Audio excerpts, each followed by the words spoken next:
Hello friends, welcome to the Car Guide. My name is Rishabh and today we have the Tata Harrier BS6 2020 edition and I am sure that you are going to love this video. Why? Because we are going to cover it the car guide style, the detailed review of course, and we will cover the walk around analysis, the real life mileage, the interior, the space and what not. This video will be feature rich because it will have all the features in it, all the points you need to know, and you don't have to watch any more video about the Tata Harrier if you have seen this video completely. It will be full of knowledge, so watch it till the end and do subscribe and hit the bell icon because we upload latest drive reviews, latest car news, latest comparisons and whatnot. And moreover, if you are you are good in Hindi and you want to watch our Hindi channel, you can definitely check out in the description for our Hindi channel and you will love the videos. This Tata Harrier review is also up on that channel as well.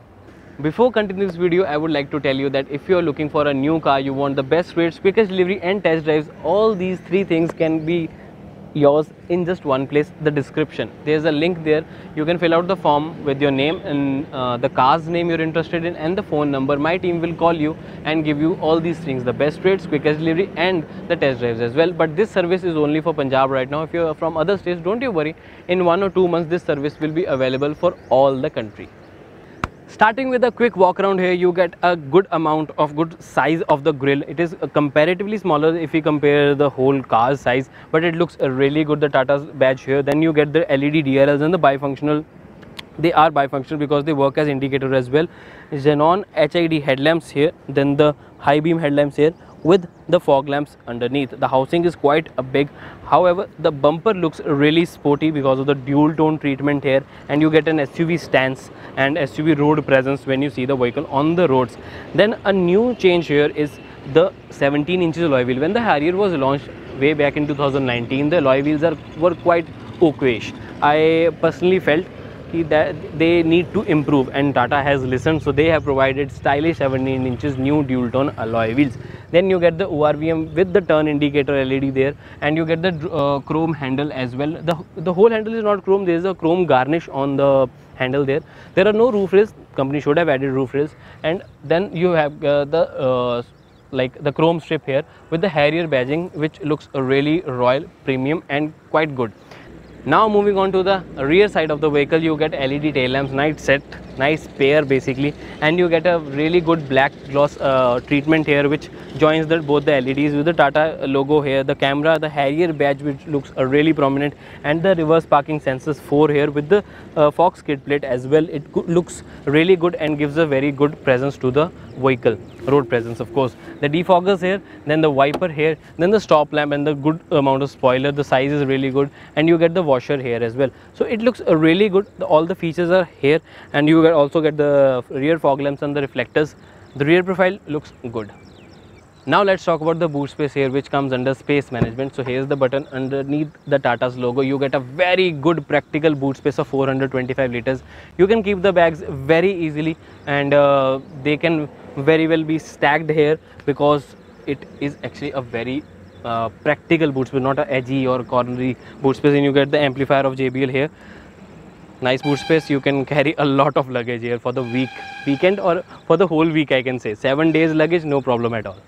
Now let's talk about the features you are getting. You are getting a good 8.8-inch touchscreen with Android Auto, Apple CarPlay and connected features will come soon. And if we talk about other features, you get 9 speaker system from JBL, which is absolutely stunning. This is the best in the segment. This is the best below 50 lakhs, what I can say is. And other than that, I would also say that you get 6 airbags, 3 traction control modes, 3 drive modes, then you get hill descent control as well. The automatic transmission is of course the parking, reverse, neutral, drive, and the manual mode which you can use and which we'll also use and show you in the driving part. Then you get the steering mounted controls with all the features you need, and they are actually more than enough. And then the wiper controls on the left, the right has the light controls, the push button start here, the ORVM controls here, and all the power window controls are on the right side on the door as well. Other than that, you get the fully colored digital MID here, which looks really good. However, the speedometer is analog, but the MID gives you information like distance to empty, the time, the temperature outside, the engine temperature, the fuel, etc, etc, etc. Now talking about the build quality here, you get a really good build quality. This is all leather, this is soft touch material, this is hard plastic, but this is what it is, leather, and you will definitely love it. There you get the wooden insert here, which looks really royal and premium, and the silver garnish below, which highlights the whole dashboard and the center console as well. There is plenty of leather used on the door pads, on the center console, of course on the seats as well, of course, and on the part of build quality, all the buttons are also really well placed, really good quality, and you will feel that you have spent so much money and you are getting all the features and you are getting the quality as well from the Tata company. Now let's talk about the storage. So you get a lot of storage spaces, especially you get the armrest here where it is also cooled. You get 12-volt socket charger, then you got USB charger, which is a fast charger, and you can keep this stuff here for your all the needs. Of course, you can keep 3 cans here, not 2, like Coke can smalls. Then you can also keep your phone, wallet here on the storage. The USB port and the aux port is available here as well for the Android Auto and Apple CarPlay. Then you get a really good sized glove box here with a top shelf as well for the documents and whatnot. You don't get any storage on the door arm side, but if you consider the whole complete door, you can keep 3 bottles, you can keep an umbrella, you can keep the napkins, files, tissues, whatnot. There's a huge storage space there, and other than that there are no other storage spaces for the driver to use. There are some cup holders here, of course. You can keep 3 small cups or 2 big cups here with no problem at all. Talking about the rear seat comfort here, so you get a really good comfortable seats. The recline is also really good, the headroom is quite good, the leg room is more than enough, the seat is actually very behind, and even for a 6-seater you won't feel under thigh support, the lack of under thigh support, sorry, and you will get a good thigh support here as well. 3 persons can sit here, the shoulder room is perfectly fine, but there is a small hump here which will create a little disturbing problem, you can say. But you get a storage here for your phone, and you get a USB charger, the fast charger as well for your phones. You can keep the wallet here as well. The AC vents are on the pillars, not in the center, and the throw is really good, I appreciate it. And you get plenty of storage on the door sides as well. You can keep 2 bottles, 1 big, 1 small, then you keep mobiles, wallets and whatnot. Everything can be kept here easily. You get door padding here as well for your arm. You get leather finish, silver touch, JBL speaker underneath and JBL tweeter above it, and which gives you a very good music experience. The visibility from here is really good. You feel quite good when you're sitting behind, and you will feel that you're sitting in a very luxurious big car. Which Harrier is it? And of course you get the panoramic sunroof, which adds the beauty to it, and ultimately this is a very comfortable ride and you will definitely enjoy it. Now there are important aspects as well, like the resale value, the maintenance, the after sales service and the competition comparison as well. So if we talk about the maintenance here, you get 2 years warranty with 1 lakh kilometers, and I feel Tata should have provided 3 years warranty at least. They should change this system of theirs, because they're providing 2 years warranty with every car. So this car deserves the price you're paying. You deserve 3 years warranty. Of course you can go for the additional extended warranty, but if you talk about the free warranty, you deserve the 3-year warranty here.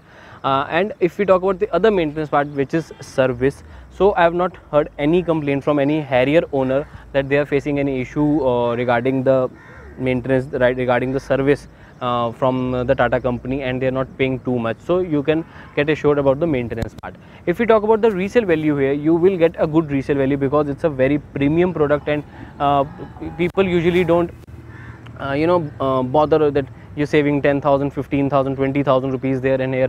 But if you're getting a premium variant, then obviously people prefer a good amount of features, a good amount of size, good amount of resale, a good amount of after sale service, so you will get a good resale amount.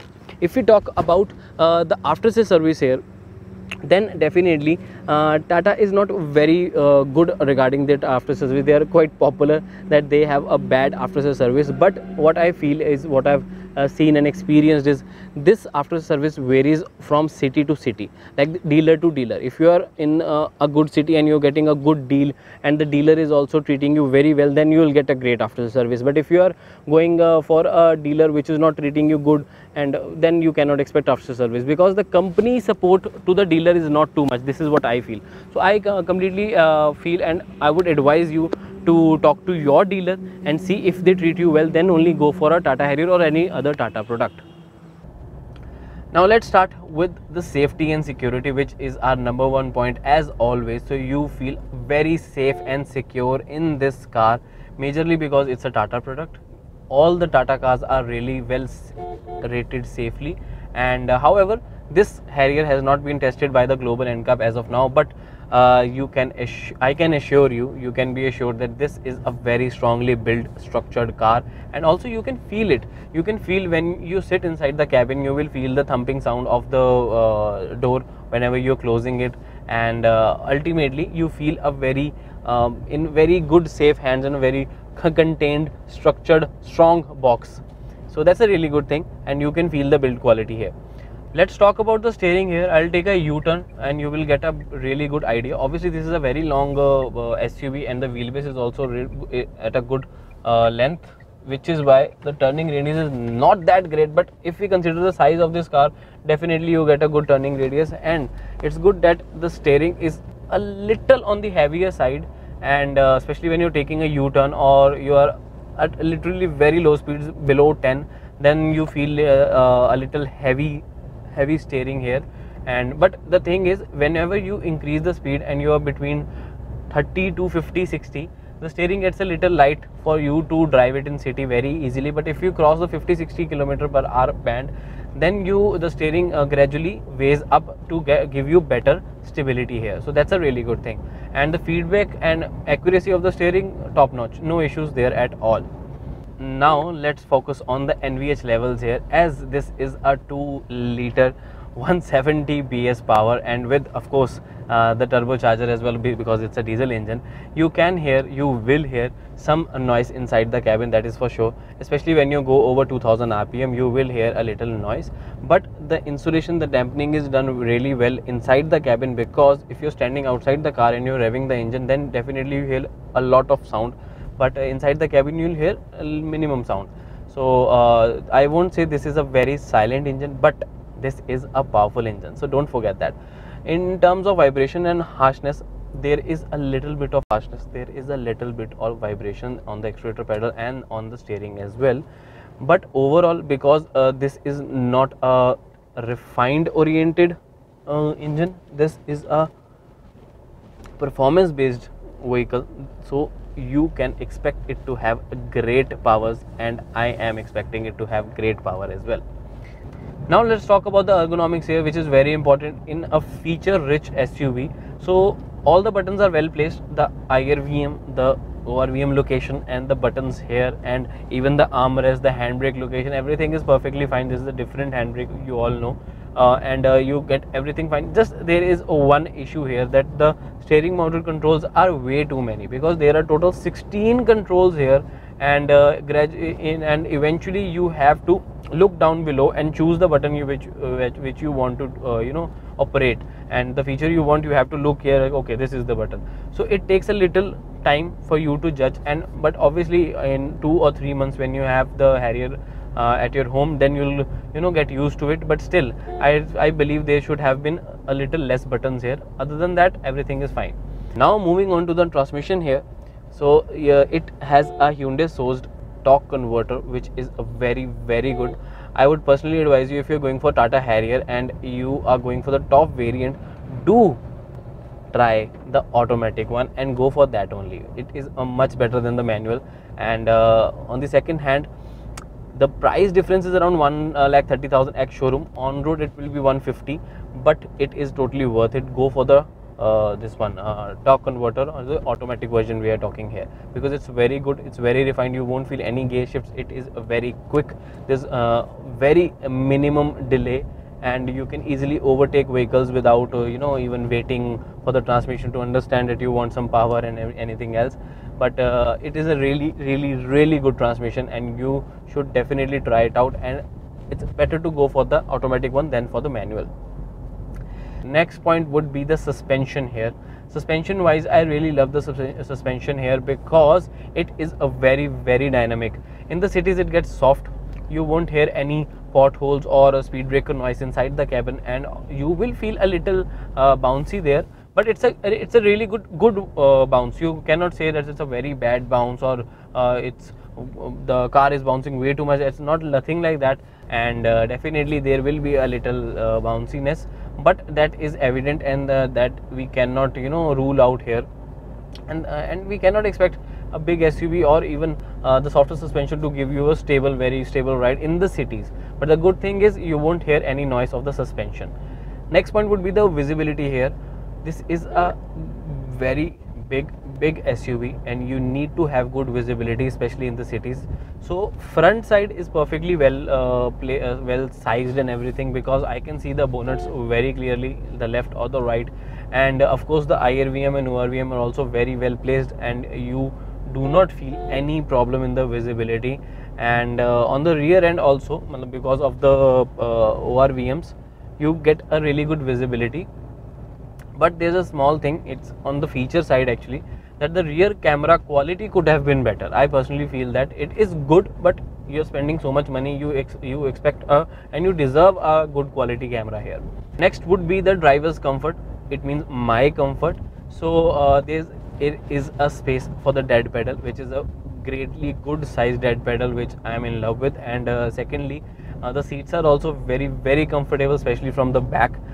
It's appropriate amount of hardness and the softness, and on the highways you won't get tired easily. You can easily travel long distance and you won't feel any problem, and under thigh support is also very good. So that's a really good point here. Now the most important point here, the acceleration and braking.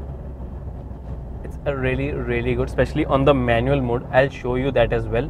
So you get a really good acceleration here, 170 PS of power, which kicks in very quickly, very good, and around 1500 RPM it kicks in. You get the power till 3500 RPM, and after that it gets a little noisy, and also a little low, and a little dull, of course.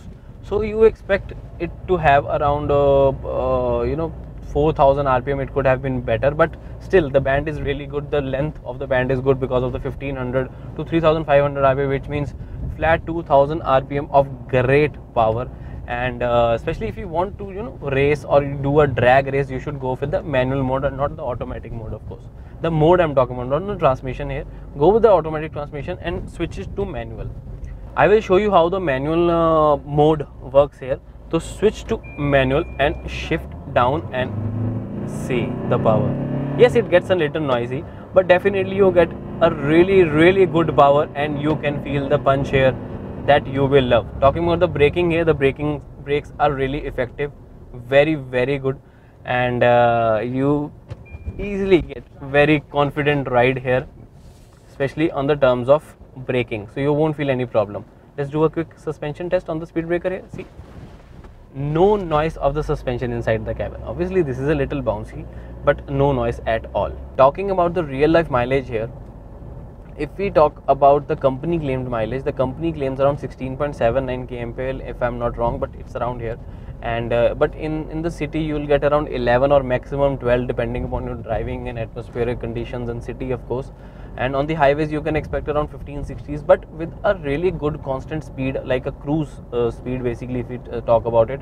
Even if you don't have the cruise feature, then also you can expect around 18 to 19, but with the cruise feature you can achieve around 20 kmpl with a good around 100 speed if you're not overspeeding too much. So that's a really good mileage, considering the size of the car, considering the size of the engine, and considering the power you are getting. So definitely that's a really good mileage, and this is a performance based vehicle, as I said before. Also, you cannot expect too much mileage of a diesel engine here.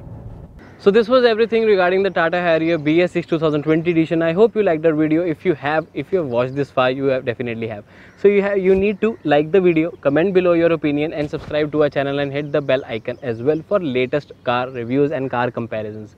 You can also follow me on Instagram for latest drive reviews, latest live sessions, and of course the latest news too. Do let me know after you take the test drive of the Tata Harrier 2020, and until then, drive safe and take care. Bye bye.